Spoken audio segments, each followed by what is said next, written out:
Et à tous, c'est ZS Trader pour Ishimoku Academy 2.0. Donc on continue la série d'analyses sur le Bitcoin selon les théories de Hosoda pour voir un petit peu comment ça fonctionne et si ça marche sur ces marchés-là. Donc actuellement, on avait vu la zone d'influence baissière qui est toujours d'actualité jusqu'au 3 avril 18h, donc aujourd'hui 18h. Donc on a vu, et c'est ce qu'on avait dit, si mèche il devait y avoir avec cassure des plus hauts, faites attention, prenez pas ça comme un point de départ, puisque on est encore sous cette influence baissière. Donc c'est bien ce qui s'est passé, on a une mèche et on a réintégré complètement tout de suite. Donc voilà, c'était bien d'être vigilant sur cette zone. Maintenant, qu'est-ce qui se passe? On arrive sur une fin d'onde, donc une date importante pour le BTC. D'accord, sur cette fin d'onde ici. Donc ce qu'on va essayer de projeter, c'est si on a une continuation haussière après la période du 3 avril 18h, eh bien on peut déjà commencer à projeter le mouvement futur pour pouvoir voir ses objectifs.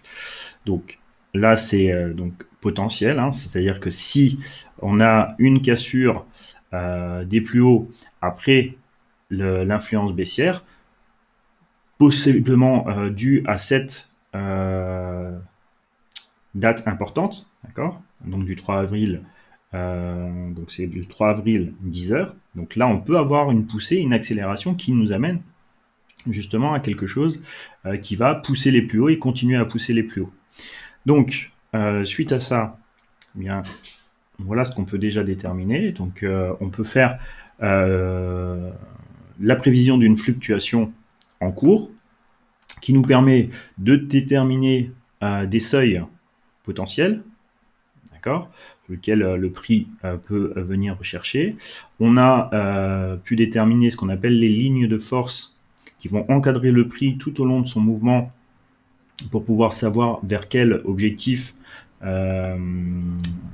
C'est-à-dire que si on va suivre cette ligne de force centrale ici, on ira chercher ces objectifs-là. Si maintenant on vient chercher la ligne de force ici, eh bien, ce sera plutôt les objectifs sur les 9526 points qu'on pourrait aller chercher.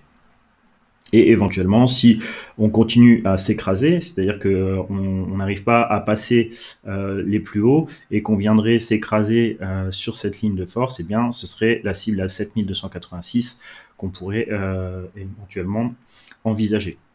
Autre chose, deux dates encore importantes, donc celles-là on les connaissait déjà, donc c'est la date importante de la fin d'onde du 13 mars, et on a ces deux nouvelles dates qui vont être importantes à observer pour le mois d'avril. Donc on a cette date qui est au 8 avril 2h et le 12 avril 20h. Donc c'est deux dates sur lesquelles il va falloir observer le marché et regarder ce qui s'y passe, ou c'est une accélération ou un retournement. Donc tout ça, ce sera important, arrivé à ces dates-là, d'observer encore une fois le marché. Donc voilà les objectifs. Donc on a les objectifs potentiels. Encore une fois, c'est si et seulement si, eh bien on a une continuation haussière après l'influence baissière actuelle. D'accord. Donc là, c'est vraiment attendre cette poussée du 16 mars qui peut confirmer éventuellement une continuation haussière. D'accord. Donc faites attention.